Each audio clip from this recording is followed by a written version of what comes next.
مشاهدينا الكرام، لا تنسوا الإعجاب بالفيديو والاشتراك في القناة للتوصل بأحدث الأخبار الوطنية والدولية. يعني هادو الناس اللي داو الانتخابات الأخيرة فهمتيني ولا وكيدعيو انهم هزموا العدالة والتنمية، ما عندهمش ناس ديال المستوى المطلوب للمسؤولية، وما عندهمش سياسيين اصلا. مشاو تيجمعوا يعني الخشلاع وجابوه، قال لك بغاو يسيروا الجماعات وبغاو يسيروا قال لك الحكومه، وها كل شيء دابا تيبان. فهمتيني ولا؟ انا نقول لكم واحد القضيه الاخوان، انا ما كنشوفش التلفزيون المغربي وما تنشوفش التلفزيون اصلا، الا قليل بعض المرات كنفتح على الجزيره باش نشوف التقديم ديال الاخبار. يعني الحزب اللطيف الطيب الوديع باش ما نقولش كلمه اخرى اكثر منها.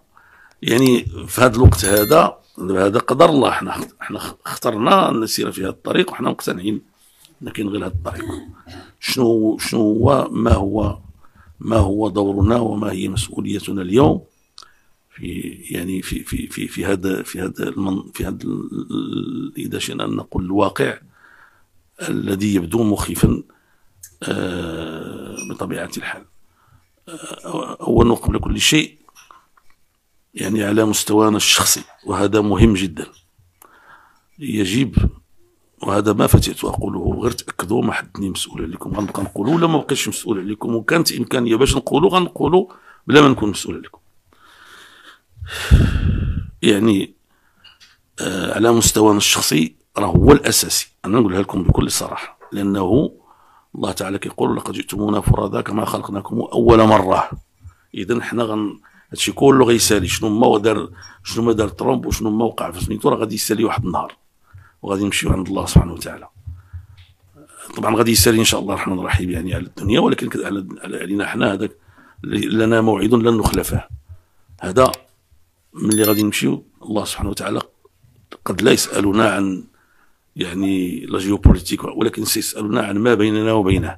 هذا الذي بيننا وبينه يجب أن نعود إليه ونراجعه ونصححه ونقومه ونقويه، ونعتذر له سبحانه وتعالى عما سبق، ونعقد العزم على أن ما تبقى من أعمارنا يعني إن شاء الله الرحمن الرحيم نقضيه على أحسن الوجوه الممكنة.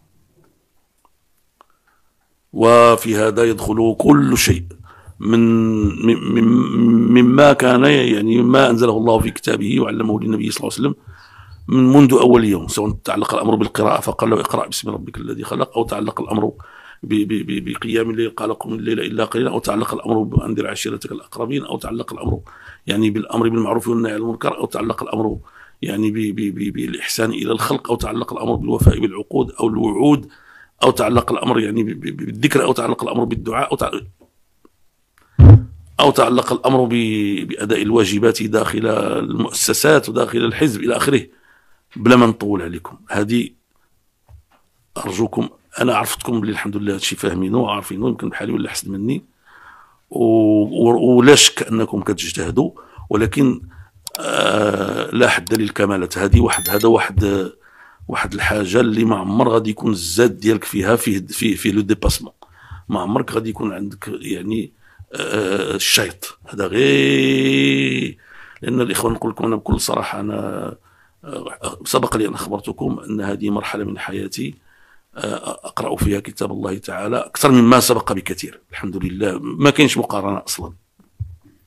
داك الشيء اللي كنقرأ في كتاب الله يعني ملي كنكون في الآيات ديال الرحمة وداك الشيء تتسع الأمور، ولكن ملي كندوز للتخويفات اللي الله سبحانه وتعالى خوفنا بها يعني حقيقة كنتخلع، وخصكم ومن حق نتخلع، وخصكم فلا تخافوا وخافوني إن كنتم مؤمنين. يعني أنت والله تعالى قال للرسول صلى الله عليه وسلم قال له وتخشى الناس والله حق أن تخشاه. يعني هذا واحد الحاجة اللي تخصها يعني ما تبنيوش على داك الشيء اللي ولفتيوه، حتى تكونوا شامات وعلامات في هذه الدنيا. هذا هو الأصل. النهار اللي غادي تكونوا شامات وعلامات في هذه الدنيا وما تنتصروش تجيو قطعوا لي الراس ديالي كلكم، كل ابناء العداله والتنميه وكل المحبين في كل صغيره وكبيره، ما كاينش هذا الشيء فيه فهمتي. لان هذه هي الاولى. المساله الثانيه يعني احنا الاخوان خصنا نجتهد اجتهاد كبير في الحفاظ على دولتنا.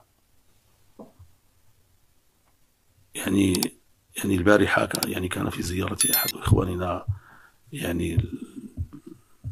التونسيين، وتكلمت أنا وياه في هذا الموضوع. وهو بالمناسبة يستحسن حزب العدالة والتنمية وما يفعله حزب العدالة والتنمية، وتبلغه أصداء، لأنك تعرفوا هما توانسة عندهم واحد الانفتاح عجيب، وعندهم قدرة على ربط علاقات إلى آخره. الثناء على العدالة والتنمية وعلى مبادراته وعلى الندوة، وعلى الندوة الصحفية والندوة التي كانت مع الأساتذة إلى آخره، وعلى كل الأنشطة التي الحمد لله أصبحت لا أحصيها، فامتنوا لله. الحمد لله الحزب العدالة والتنمية يسترجع ويسترجع عافيته ولله الحمد. يسترجع ويسترجعها، ويجب أن يستمر في استرجاعها، لأنه ماشي العافية راه ماشي سهلة. ما عمر شي واحد كان صحيح ومرض وناض من المرض ورجع عاود صحيح بسرعة. إلا عاود رجع اون برانسيب ما تيعاودش يرجع الإنسان بحال اللي كيرجع لا بأس به. ولكن أكدنا على هذه القضية، هو أنه الحمد لله الوطن ديالنا فيه الأمن وفيه الاستقرار وفيه الحريات وفيه كل شيء بمقدار، ولكن كيف ما كان الحال خصنا نحافظوا عليه إن شاء الله الرحمن الرحيم، ونستمروا الدور ديالنا اللي هو الدور ديالنا اللي هو دابا حنايا كنمارسوا المعارضة للحكومة، وفي نفس الوقت حنا كنشعروا بالانتماء للدولة والوجوب ديال الحفاظ عليها والوفاء للملكية إلى آخره. فهذه المسائل هذه لو نقولوا هذا التوازن هو واحد الشيء كبير. فما غيمكن ليناش، حيت كاين بعض الناس اللي ربما عيبوا علينا شي موقف اتخذناه في القضية هذه. هذا راه ملي كنتخذوا شي موقف ولا كنديروا شي تصريح ولا كنطالبوا بالقطع ديال العلاقات مع الكيان الصهيوني او على الاقل ايقاف المعاهدات الى اخره، راه ماشي الاخوان ديالنا حنا كنديروا داك الشيء باش يرضى علينا زيد ولا يرضى علينا عمرو ولا لا، راه داك الشيء لاننا كنشعروا بانه واجب، وكنعرفوا باللي داك الشيء يقدر يكون كيزعج بعض الجهات اللي في هذه الدوله اللي كتقول غزه قبل غزه الى اخره. بعض الجهات خليني نقول لكم انني كنظن انها بالخصوص ما كتفهم والو. اولا بعد ما كاين مقارنه بين تازا وغزه، تازا الحمد لله هي مدينه لا باس بها ولا احد منعهم ان يهتموا بها. وكون بغاو يردوا تازا هي دبي انا ما عندي مانع، بالعكس انا نساندهم. ولكن علاش هذه المقارنه ديال تازا قبل غزه؟ قالوا لم تعزلني انت وانما عزلتني القافيه. غزه تموت وتقتل وهؤلاء اخواننا ونحن. وهذا الشيء لو كان ما نحتاجوش نستدلوا عليه لا بكتاب الله لانه واضح ولا بسنه رسول الله صلى الله عليه وسلم. هذا الشيء جلاله الملك قالوا وعودوا، قال انه القضيه الفلسطينيه بالنسبه الي هي كقضيه الاقاليم الجنوبيه. فشنو بغاو هاد الناس؟ منهم واحد الصعلوك، انا ما كنبغيش نجبدو، ما كنبغيش نهضر عليه لانه ما كيستحقش في الحقيقه. ومشى تيقول علاش سي بن كيران تيجبد فلسطين قبل من المغرب لانهم تيامنوا بالخلافه الى اخره. كلام انا ما كنتكلمش على المغرب، انا المغرب كنعيشو وكنضحي من اجله، والمواقف ديالي شاهده عليا، ويقول لنا هذا السيد هذا هو ملي كان المغرب مهدد بالمجهول شنو عمل هو.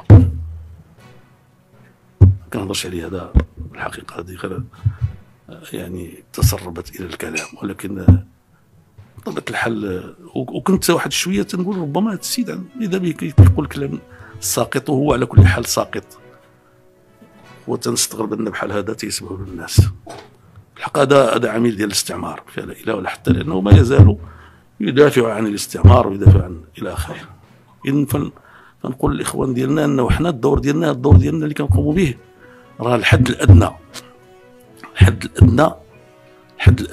ديال البعث، جرعات ديال الحياه في الحياه ديالنا السياسيه اللي ما عندناش خيار دون المشاركه فيها. طبعا كيبقى الا بغيتيو نسحبوا من هذا الشيء كامل، نمشيو لدورنا ونسدوا هذا الحزب ولا نسلموه لشي واحد الا بغى ياخذو، فهمتيني ولا لا، ونمشيو نجلسوا حنا في ديورنا. لا، هذا مسار خديناه، يعني يعني تقدمت فيه اعمارنا. بحال اللي قلت لكم شحال مره ما بقى قد ما فات. بالنسبه لي انا طبعا ما نهضرش عليكم انتم، فيكم من لا يزال امامه يعني مده، ولكن وهذا الشيء هذا يعني ضروري، وخصنا الاخوان ديالنا نستوعبوا هذه القضيه، انه حنايا الحمد لله ما مطلوب منا لا نحفروا الانفاق، لا نوجدوا سلاح، لا نستعدوا للغزو الامريكي ولا للروسي. وهذا الشيء الحمد لله كاين اللي قايم به، يعني الهيئات يعني المكلفه بهذه الامور وعلى راسها جلاله الملك، ونحن سند لهم في هذا باي شيء كان مطلوبا. ولكن بحال اللي قلت لكم قبيله، القوه ماشي هي كل شيء. هذا الشيء هذا خصو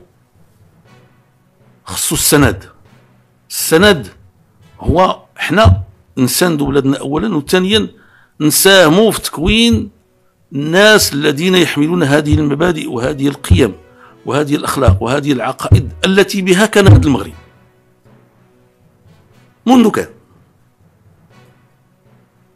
منذ دخل الفتح الاسلامي الى المغرب، والمغاربه تمسكوا بهذا الدين واحبوه ودافعوا عنه وجاهدوا في سبيله وضحوا في سبيله. المغاربه كنتكلم على المغاربه كلهم، ولكن تنبدا بالامازيغ اللي الى حد الان هم الذين يملؤون معظم يعني محاريب المساجد، ويعني كان منهم كبار العلماء والى اخره الى اخره، بلا ما ندخل في التفاصيل. المغرب شئنا ما بين الاصل ديالو كانوا فيه الامازيغ، جاء العرب بعد ذلك والافارقه والاوروبيون والى اخره، ولكن الاصل ديالو هو هذا. وهذو ناس اللي اذا المغرب كله موحد على هذا الامر.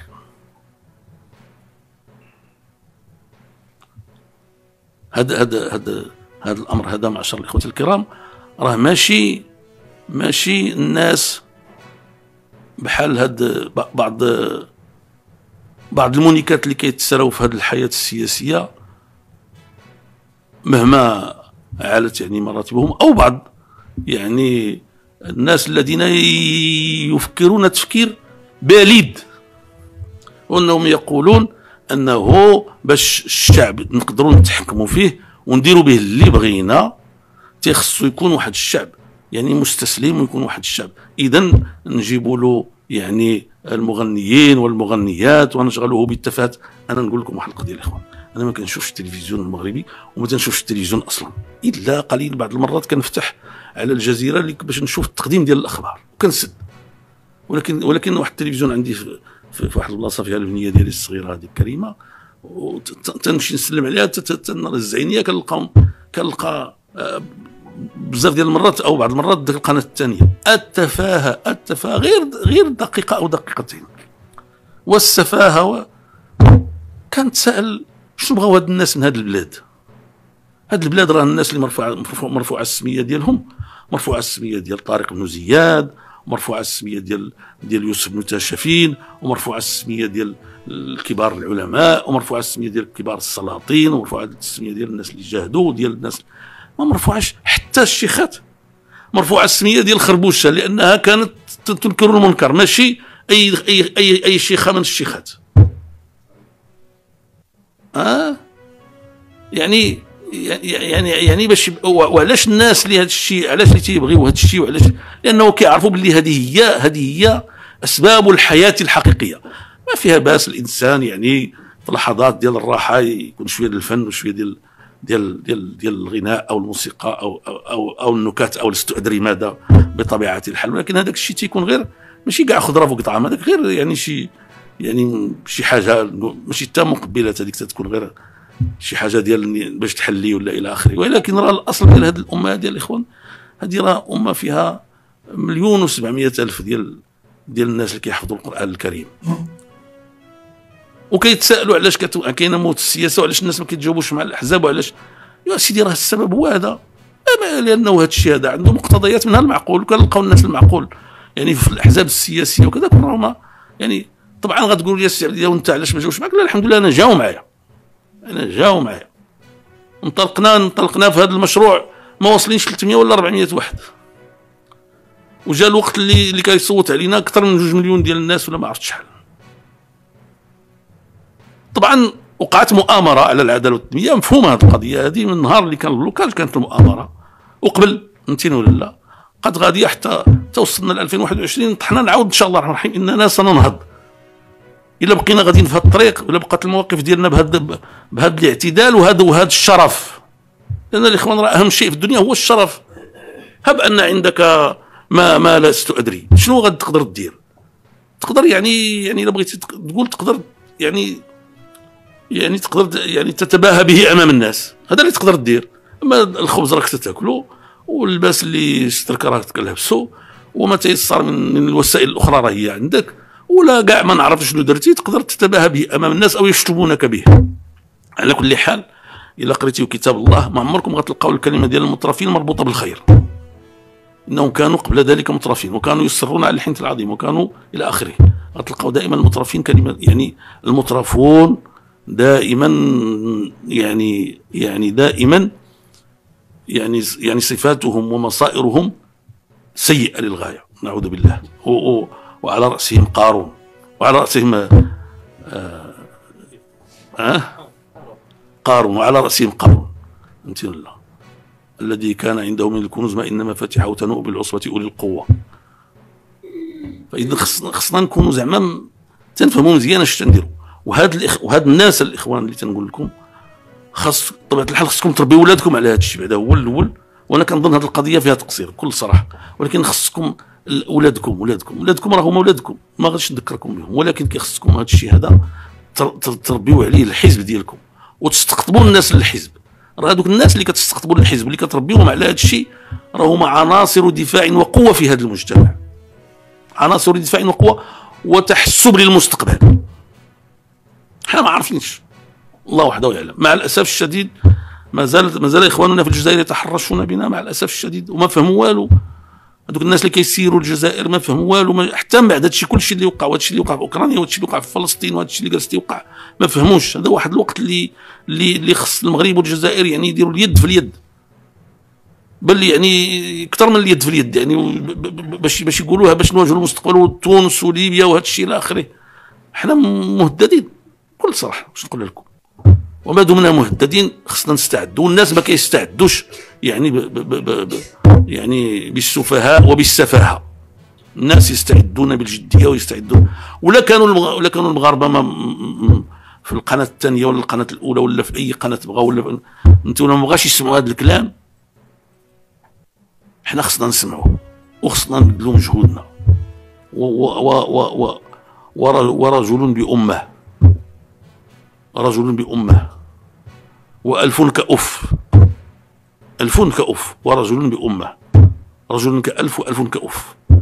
خص أبناء العدالة والتنمية يكونوا يعني رجالة الأمة، وهما اللي خصهم يوقفوا في وجه الفساد، وهما اللي خصهم يكونوا كيعطيوا القدوة ويكونوا مثال على أن هذا الفساد هذا ماشي ضروري، لأنه هما يمكن لهم يتحملوا المسؤوليات ويمكن لهم يعني يسيروا الجماعات ويمكن لهم. شوفوا الاخوان ديالنا غير هاد الخزعبلات اللي كاينه دابا في هاد الجماعات المحليه، يعني ما عرفتش انا واش باقي شي واحد خارج السجن ولا دخلوا كل شيء للسجن ولا يعني عزلوا ديال الرباط، عزلوا ديال مكناس، عزلوا ديال فاس ولا باقي عزلوهم هما غاديين، عزلوا ديال القنيطره وجو سي بلي ترو كوا ما نعرف. يعني هاد الناس اللي داو الانتخابات الاخيره فهمتيني ولا لا، وكيدعيوا انهم هزموا العداله والتنميه، ما عندهمش ناس ديال المستوى المطلوب للمسؤوليه، وما عندهمش سياسيين اصلا.